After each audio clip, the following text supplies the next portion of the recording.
com muita alegria que vamos agora dar a nossa atenção àquilo que a palavra de Deus tem a nos dizer. Muito importante sintonizar a nossa vida a partir das diretrizes das Escrituras para entender aquilo que Deus tem nos revelado. Então eu convido você agora a colocar a sua mente, o seu coração naquilo que Deus nos diz aqui na nossa celebração da IBNU, no momento de refletir sobre a palavra de Deus. E hoje nós vamos pensar, já que o nosso tema é refletir sobre a missão dos discípulos de Jesus, da comunidade do povo de Deus, da igreja. Nós vamos ler o texto de Atos 18, do verso 1 até o 17, e a história é muito interessante, e o tema da nossa reflexão será: tudo ia dar errado e Deus mudou o resultado. Que coisa interessante! Os caminhos do Senhor no meio dos descaminhos humanos. Vamos então observar o que acontece lá. Quando a gente lê o livro de Atos, nós já vimos isso, é muito importante entender a conexão, né? Atos é um livro que, na verdade, digamos assim, é o segundo volume do Evangelho de Lucas, né? Lucas é o autor dos dois, e existe aí uma estrutura, uma organização geográfica, né, que começa lá no Evangelho e vai terminar aí no livro de Atos. Isso a gente já viu, né, que era uma maneira antiga no contexto judaico de organizar os textos, chamada estrutura quiástica. Então você vê, por exemplo, que logo depois do início do Evangelho de Lucas, Jesus vai agir ministerialmente na Galileia dos gentios. E da mesma maneira, quando chega no livro de Atos, antes do desfecho, assim, do epílogo do livro, você vê toda a atenção de Paulo para a realidade do mundo gentílico, onde o evangelho chega com força, trazendo a mensagem de salvação, de perdão, a expressão clara da chegada do reino de Deus. E como nós já vimos, e é importante ressaltar, nessa proposta missionária, né, nessa proposta da caminhada da igreja na direção da missão, que acontece por meio da ação do Espírito. Olhando para o livro de Atos, nós mencionamos aqui o capítulo 18, que está na última parte do livro de Atos, quando a gente observa, né, que esse evangelho que vai chegar em Jerusalém e Judeia, na verdade, né? Depois Samaria, e vai para os confins da terra, e nós temos aí judeus, samaritanos, gentios, Pedro, Filipe e Paulo, né? E a parte de 1 Coríntios 18 está exatamente aí nesse contexto da expansão do evangelho na direção do ocidente, do mundo romano, na região da Grécia, na famosa cidade de Corinto, que nós vamos observar. Então você pode observar aí, olhar o mapa, nós estamos falando daquilo que vai acontecer no contexto da segunda viagem missionária do apóstolo Paulo. Nós sabemos que a grande missão de expansão do evangelho vai acontecer principalmente por meio do trabalho do apóstolo Paulo, e ele faz 3 grandes viagens missionárias. Ele começa no ano 46, vai terminar no ano 57. E a segunda viagem acontece entre os anos 49 e 52. Veja só, né, a distância, olhe bem no mapa. Olhe lá onde está Jerusalém, onde está a terra de Israel, a distância, né, como é que a igreja que cresce mais especificamente no mundo não judaico é essa Antioquia da Síria, e agora, digamos assim, no momento mais importante da segunda viagem missionária, Paulo vai chegar na famosa cidade de Corinto, que não é tão longe de Atenas assim. Dá para a gente observar a importância disso quando nós vemos a localização de Corinto. Corinto era uma cidade muito importante, uma cidade bem populosa, uma cidade de muito trânsito de pessoas, ela ficava exatamente junto a uma pequena faixa de terra que era chamado o Istmo de Corinto, que depois, inclusive mais recentemente, foi transformado num canal, um canal de 6,3 km. E isso era uma área de terra e era importante porque fazia a conexão entre o Mar Egeu e o Mar Jônico. Então veja só, mercadorias que vinham da região da chamada Ásia Menor, da antiga região onde está ali a Anatólia, chegavam ali de barco, atravessavam para o outro lado para ir na direção de Roma, chegando ali na sequência no chamado Mar Adriático.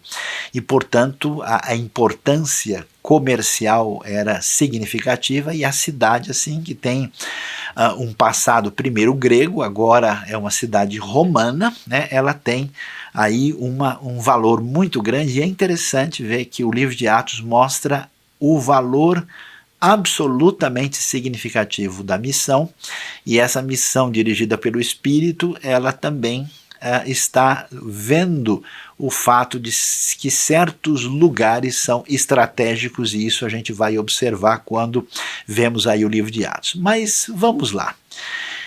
Como é que a gente lida com a missão? Todos nós que somos de fato discípulos de Jesus entendemos que o Mestre, o Senhor, nos deixou como a prioridade da nossa caminhada, o executar da missão. Se nós somos discípulos de Jesus, nós devemos obediência a Jesus. E Jesus convocou essa comunidade exatamente a proclamar a sua palavra, a proclamar a salvação, a chegada do reino até a sua vinda. E então toda a comunidade de cristãos que não prioriza a missão precisa reler o Novo Testamento, especialmente o livro de Atos. A missão, a gente pergunta como é que a gente lida com a missão quando a gente vê que tudo está dando errado, quando tudo está uma confusão, quando tudo está difícil demais de entender. É muito importante porque às vezes, como a gente sabe que Deus é poderoso, que Deus tem tudo sob controle, indevidamente a gente acaba trazendo essa ideia para nós com o seguinte pensamento equivocado, que se Deus está do nosso lado e Ele tem tudo sob controle, quer dizer que nós também temos. E que nós não seremos surpreendidos na vida, que as coisas que a gente está enfrentando sempre serão uma realidade que está dentro do nosso radar de entendimento e tranquilo. Então, muita ansiedade, muita preocupação, muita culpa existe na vida de pessoas dentro do contexto, assim, digamos, mais evangélico, quando a pessoa acredita que previsibilidade e certeza são companheiros e amigos da missão. Mas será que a missão sempre vai funcionar de acordo com o nosso coração? Será que essa jornada de missão vai acompanhar o nosso poder de previsão? Vamos ver o que é que nós aprendemos quando estudamos o texto bíblico e vemos o que acontece na própria jornada do apóstolo Paulo. Veja lá, agora, entrando em Atos 18:1, que coisa interessante. Você não vai acreditar, quer dizer, eu espero que você acredite, mas a coisa realmente, observando tudo o que acontece, você vê que foi tudo complicado porque deu tudo errado. Olha lá que coisa. Atos 18:1 diz: depois disso, Paulo saiu de Atenas e foi para Corinto.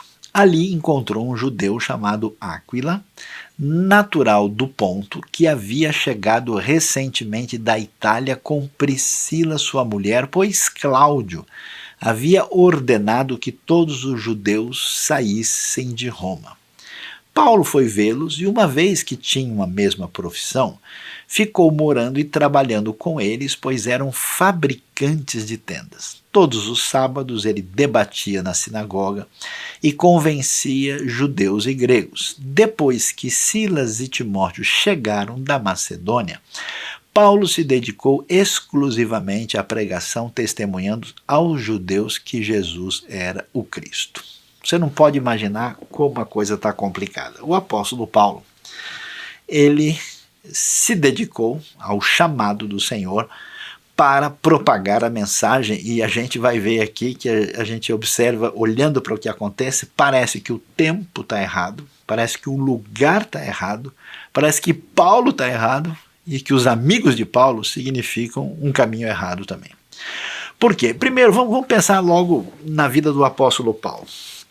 A gente vai ver que o evangelho está chegando na vida dos gentios. E que gentios? São gentios completamente desconectados da realidade do mundo judaico. Que eles nem sabem o que é profetas, o que é escritura hebraica, o que é Bíblia, o que é princípio, o que é lei de Deus, nada disso. É gentio assim, pagão mesmo, de vida bruta desse mundo greco-romano sem Deus.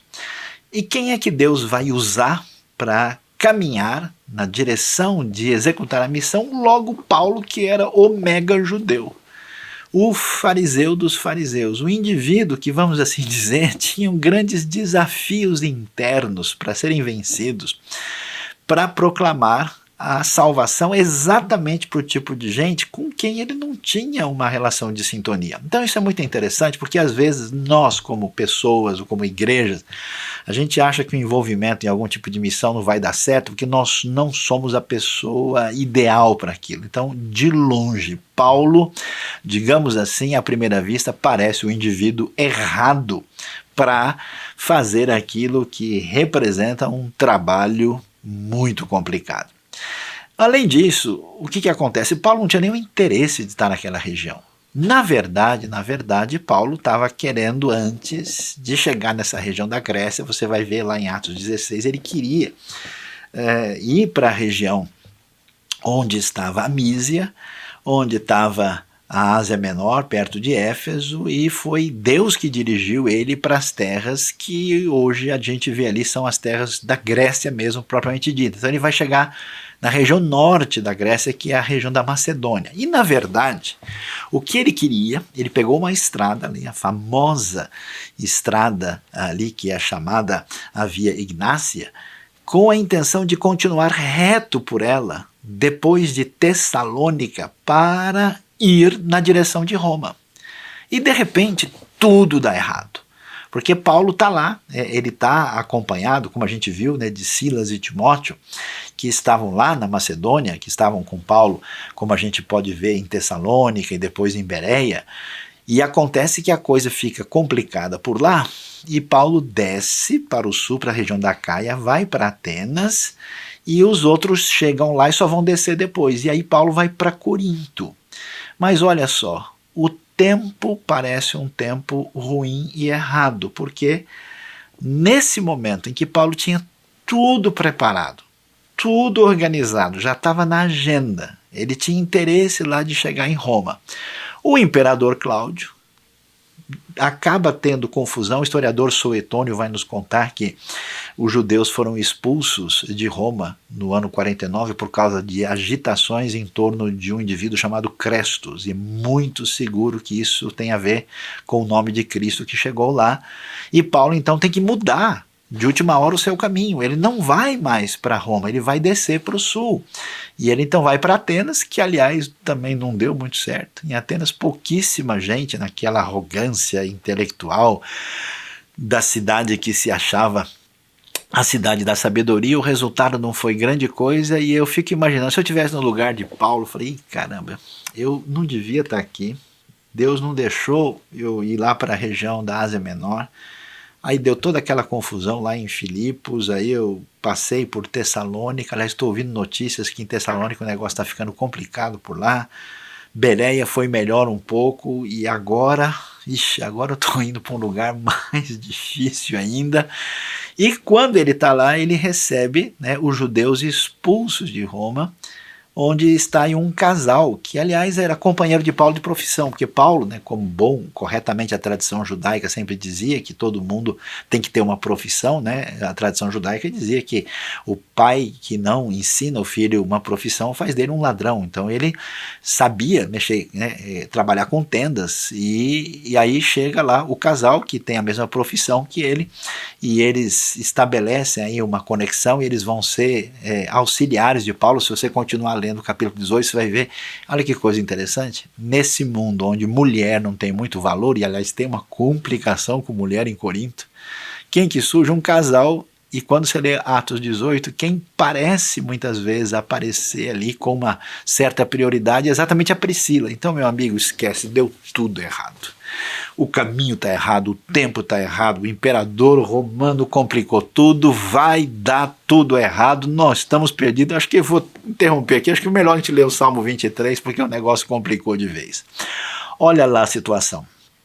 Depois do ministério de Cristo, que acontece na época do Tibério, aí o imperador, talvez um dos mais insanos da história, tem um período rápido aí, que é o famoso Calígula. Nesse momento nós temos toda a época do crescimento do cristianismo primitivo, na época do imperador Cláudio, que é o imperador na época das viagens de Paulo. E depois a coisa vai num crescente de, vamos dizer assim, de rejeição e discriminação contra a igreja primitiva, que a partir de Nero essa perseguição vai ser muito acentuada, né? E nesse momento os judeus, que já eram assim um problema para os romanos, não gostavam dos judeus, e eles entendem que essa fé cristã primitiva é um tipo de judaísmo, como de fato é, e eles então, os judeus são expulsos de Roma, ou seja, pessoal, fechou o tempo.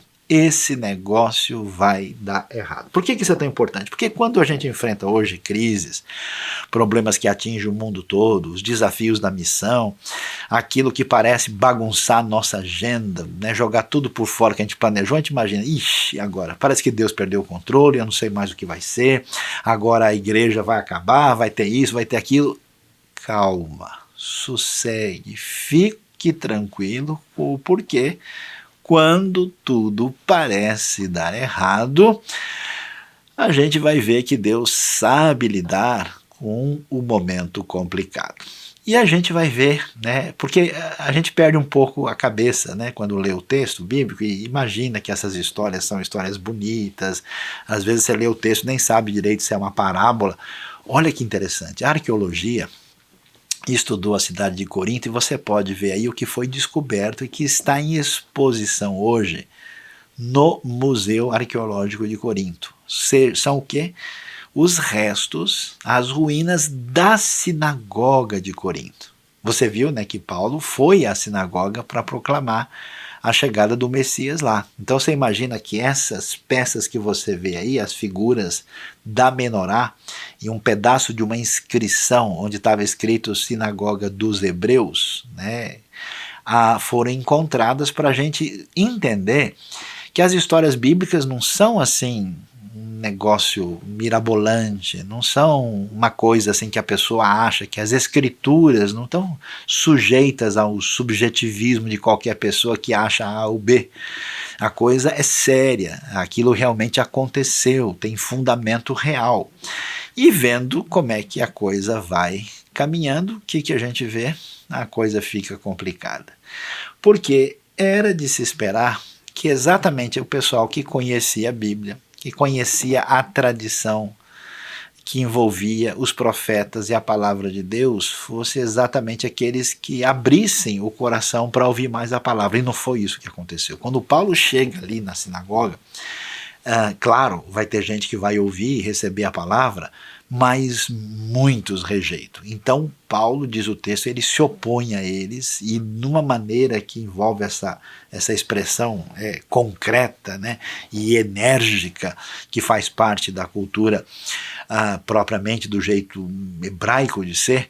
Paulo então, lançando maldições, Paulo sacudiu a roupa e lhes disse, quer saber de uma coisa, eu não vou mais gastar tempo com vocês. Esse negócio de ficar em cima dos outros, insistindo, obrigando a pessoa a aceitar a sua ideia, ixi, esse negócio não funciona, nunca funcionou.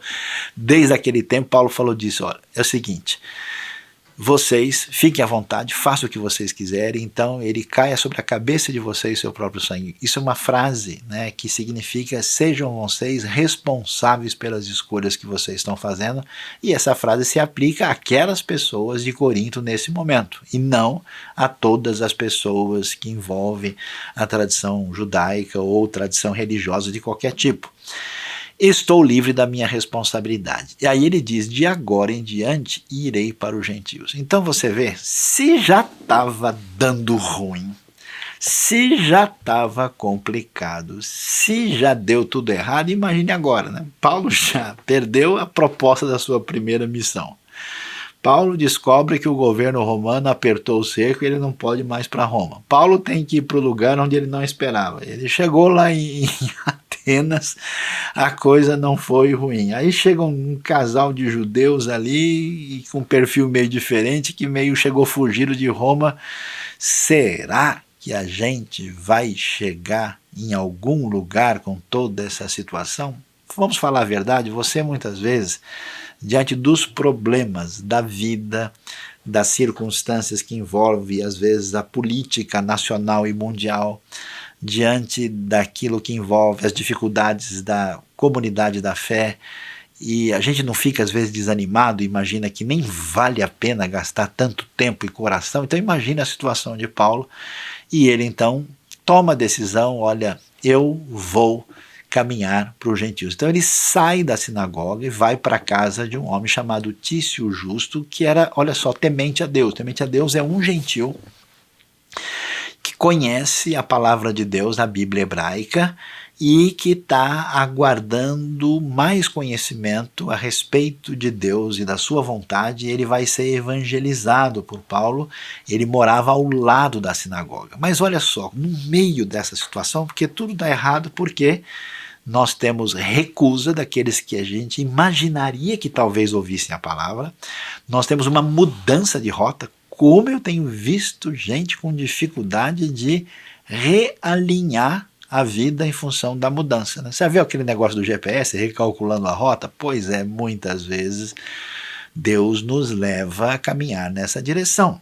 E agora Paulo vai para o contexto gentílico total, completo. Mesmo assim, no meio das nuvens assim escuras, entre relâmpagos e trovoadas, a gente começa a ver o sol surgindo e a claridade vai aparecendo no meio dessa instabilidade e situação imprevisível que Paulo está enfrentando. Por isso, Crispo, que é o chefe da sinagoga, olha que coisa, creu no Senhor, mostrando para a gente que não é que todos os judeus agora vão estar debaixo de uma situação negativa, não, tanto é que o chefe da sinagoga se converte e crê no Senhor. E não só ele, toda a sua família, ele, toda a sua casa. Você sabe que a casa envolvia às vezes mais gente do que os familiares, era uma comunidade, era tipo uma família grande, né? Eles creram no Senhor, e dos coríntios que ouviam, que coisa, muitos criam e eram batizados. Pessoal, vai entender um negócio desse?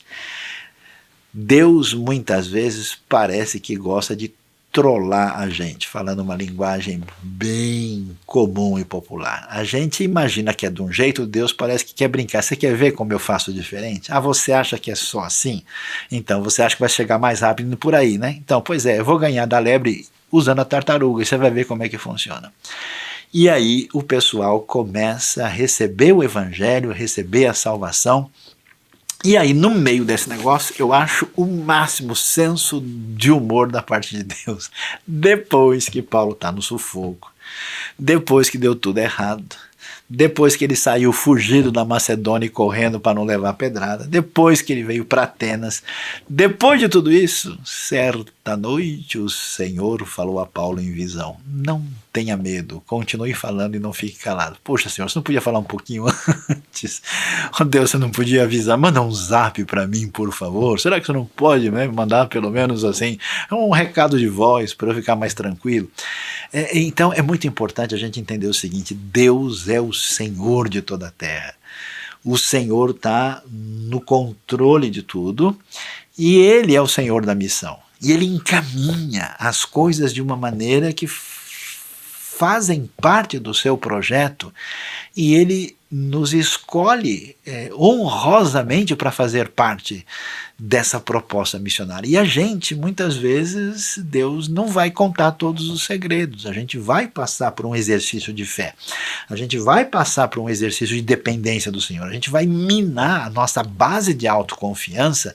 A gente precisa vencer esse negativismo. Mas quanta gente que tudo que tem problema, o sujeito quer jogar a toalha, quer qualquer coisa, o cara larga da igreja, qualquer negócio, não vou mais contribuir. contribuir, qualquer coisa eu não vou mais fazer mais nada, eu não quero nem saber. E aí a pessoa fica enfurnada, sozinho, ali mastigando ressentimento num processo de autodestruição enquanto Deus continua agindo na missão. Que é isso? Se tinha alguém que tinha que literalmente chutar o balde, era o apóstolo Paulo.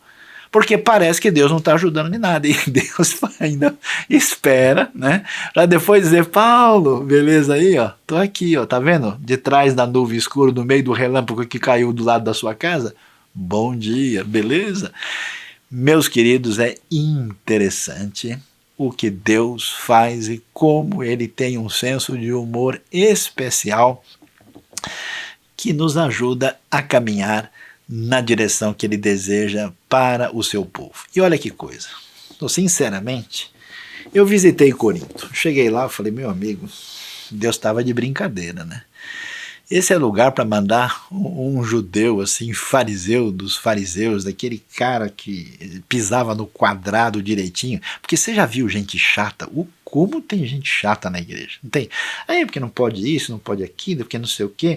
Pastor, pode virar a manga para o lado esquerdo? Não sei o que lá. Tem tanta coisa. Imagina o cara ligado naquele legalismo, onde o sujeito tinha que medir até o fio da barba, né, para saber se estava dentro do quadrado ou não.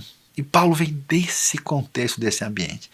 Deus vai trabalhando no coração do rapaz, vai fazendo diferença, mudando, e manda ele logo para o lugar que tinha o bordel mais da pesada que a gente podia imaginar. Você vê aí o santuário de Afrodite. Afrodite é a mesma deusa Vênus, a deusa ligada à sexualidade. Nesse lugar em Corinto, você imagina, tinha uma quantidade enorme de prostitutas cultuais. O pessoal ia ali para promiscuidade total, associada aos cultos pagãos, onde eles achavam que, tendo contato com prostitutas e prostitutos, eles tinham condição de ter um acesso diferenciado ao mundo espiritual. Imagina essa galera chegando na reunião do povo de Deus. Oh, que maravilha, né? Então, esse é o pessoal da cidade de Corinto. Então, se já deu tudo errado antes, imagine agora, né? Essa turma chegando. Por isso que você lê a carta de Paulo aos Coríntios, você vai ver tanto problema e confusão, e isso é resultado do trabalho da missão que muda a vida e o coração de quem estava na total perdição. Que coisa impressionante. Aí você vê esse santuário de Afrodite e a gente vai ver o que Deus vai falar para o apóstolo Paulo e o que ele vai fazer. Eu acho interessante, quando tudo parecia complicado e a gente tinha certeza que tudo deu errado, Deus vai mexer no resultado. Olha que coisa, a frase é muito especial. Eu me lembro de Jesus, por exemplo, com os discípulos chegando lá no barco no Mar da Galileia, né? Ele chega dizendo o seguinte, a frase poderosa que tem que ter impacto na sua vida é: sou eu estou aqui. Então, o que ele diz aqui? Pois eu estou com você. Puxa Deus, podia ter avisado um pouco antes, porque sinceramente não parecia que o senhor foi dar uma viajada, veio dar uma olhada na galáxia Andrômeda, né? Veio ver se Plutão está no lugar e depois o senhor vem para me dar bom dia. Eu estou com você e ninguém vai lhe fazer mal ou feri-lo. Depois da surra que ele levou lá em Filipos, né? Depois da prisão que ele passou, você pega o testemunho de Paulo assim, né? Parece que o homem sofreu na mão da ditadura mais cruel possível. Ninguém vai fazer mal ou feri-lo. E aí vem a coisa impressionante. Eu nunca poderia imaginar de receber da parte do Senhor essa frase poderosa: eu tenho muita gente nessa cidade. Você já parou para pensar que Deus cria problemas para a gente, povo de Deus da igreja que tem que acordar? Permite situações incômodas, que a gente acha que a coisa está caindo toda e na verdade Deus está deixando isso acontecer para a gente entender os seus caminhos. E eu acho impressionante, eu tenho visto que instabilidades, dificuldades de todo tipo em muitos ambientes do mundo foram exatamente o canal por onde Deus fez coisas que não seriam feitas de jeito nenhum. Eu sei que é triste, é de doer o coração, Mas há ambientes do mundo onde você enfrentou, às vezes até guerra, até dificuldades assim humanitárias profundas, mas nesse momento parece que muitas pessoas são despertadas e se abre um caminho que a gente nunca poderia enxergar. E quem diria, eu queria ser assim uma fumacinha para ver a cara do Paulo ouvindo a frase, né, aquele fariseu religioso de primeira linha: tenho muita gente nessa cidade. Como? Eu pensei que era em Jerusalém.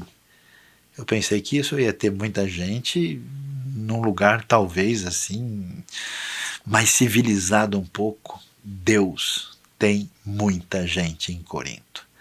E olha que coisa, Corinto vai ser a segunda cidade mais importante na história do ministério de Paulo, somente atrás de Éfeso, que não estava tão diferente de Corinto assim.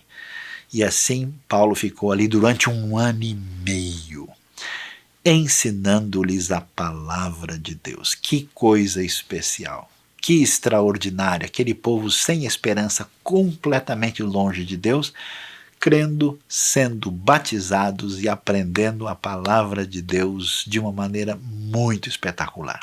E o texto prossegue dizendo que, sendo Galho procônsul da Acaia, esses judeus aqui, que são aqueles que resistiram a Paulo, e por razões que envolvem a intenção literária de Lucas aqui, ele apresenta para mostrar que aquele de quem a gente esperava muito acabou não dando o retorno, e aqueles de quem a gente não esperava nada, como acontece no Antigo Testamento, você vê, né? Lá, por exemplo, na história de Ruth, como aqui a Moabita abre o coração e às vezes o indivíduo que conhecia Deus fecha, a coisa é mais ou menos paralela.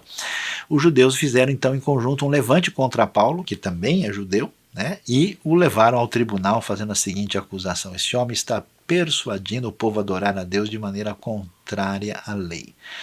O que a gente vê aí? Paulo vai ser acusado, e aqui é interessante demais, você vai ver a precisão histórica e objetiva da Bíblia quando apresenta aquilo que aconteceu, especialmente através da pena do nosso querido evangelista Lucas. Quando Paulo ia começar a falar, Galho disse aos judeus: se vocês, judeus, estivessem apresentando queixa de algum delito ou crime grave, seria razoável que eu os ouvisse. Olha que coisa interessante, a gente não poderia imaginar isso. Nós vamos ver que aqueles que conheciam a palavra de Deus vão mostrar que está tudo complicado e deu tudo errado, mas esses gentios ouvem a palavra, e quem?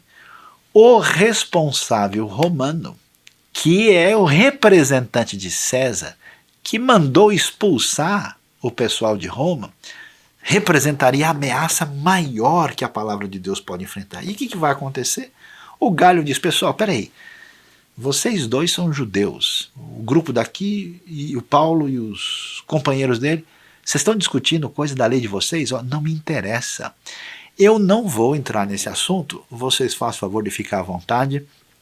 E com isso Lucas mostra que esse evangelho não era uma ameaça para Roma do ponto de vista político. O evangelho nunca quis fazer um movimento político para derrubar ninguém, para defender uma linha A ou B de pensamento, porque ele estava comprometido com coisa muito mais séria e mais profunda do que a mera mudança externa na realidade à nossa volta. E olha o que a arqueologia descobriu, dá uma olhada e comemore comigo. Aí está o tribunal exatamente que a arqueologia descobriu onde Paulo encontrou o nosso querido amigo Galho, o famoso Bema, que pode ser visto em Corinto até hoje. E o mais espetacular não foi isso, é que há muito tempo atrás o pessoal duvidava muito da historicidade e da datação do que acontece, até que o que hoje está guardado no Museu de Delfos, na Grécia, a inscrição com o nome de Galho mostra que ele foi o procônsul da Acaia. Ele estava em Corinto exatamente no ano 50, da primavera dos 50 até os 51, exatamente quando Paulo está. Então você vê que o negócio é tão espetacular que a gente sabe, né, exatamente o ano em que isso aconteceu, e por isso foi possível fazer a datação de todos os detalhes das viagens de Paulo, porque a palavra de Deus é verdadeira, inclusive no seu detalhamento histórico. É muito impressionante. Diante disso, o que a gente vê? Galho começa a detalhar o que ele está vendo e diz: visto que se trata de uma questão de palavras e nomes de sua própria lei, resolvam o problema vocês mesmos. Eu não vou entrar nisso. A autoridade romana não tem que perder tempo com essa discussão teológica de vocês. Não serei juiz dessas coisas. Por que isso surpreende? Porque se a gente fosse esperar alguma coisa realmente negativa e ruim, seria da autoridade romana, e aquilo que seria complicado, Deus muda o resultado. E Galho então manda expulsar todo mundo do tribunal, e todos se voltam contra Sóstenes, o chefe da sinagoga, e vira uma confusão, eles os espancam diante do tribunal, e o Galho, como autoridade romana, não quer nem saber do que está acontecendo, ele nem se preocupa com isso. Que coisa interessante. Veja bem, você que é discípulo de Jesus, você que está sintonizado com a gente na proposta IBNU, a prioridade do povo de Deus é a obediência ao Senhor no sentido do cumprimento da missão. E quando a gente vai cumprir a missão, vai surgir tanta complicação.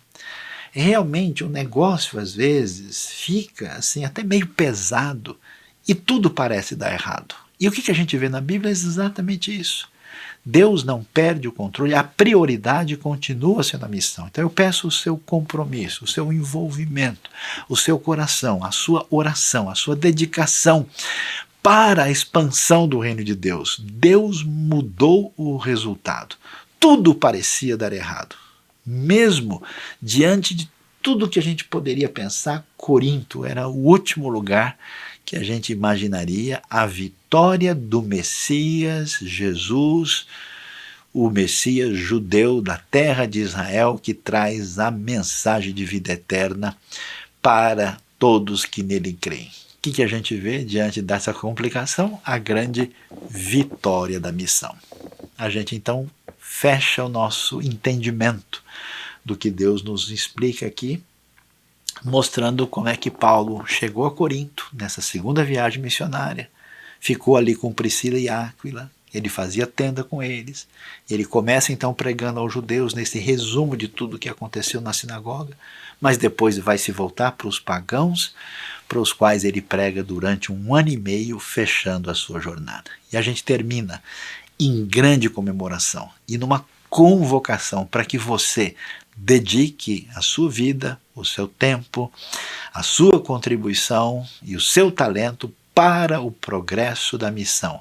Porque a palavra até hoje, que foi dada em Corinto para nossa lição, é que ali aconteceu a grande vitória da missão. Eu tenho muita gente nessa cidade, eu tenho muita gente que está no raio de alcance do seu trabalho, da sua dedicação, daquilo que você pode fazer. Portanto, que Deus abençoe a nossa vida, Deus abençoe o nosso coração e que você, nesse mês especialmente, coloque diante de Deus em que medida você deixa de lado a sua preocupação, a instabilidade que atinge o seu coração e renova o seu compromisso diante da missão. Você gostou desse vídeo? A IBNU tem muito material para abençoar a sua vida e de outras pessoas, então se inscreva no nosso canal e ative o sininho para receber as nossas notificações.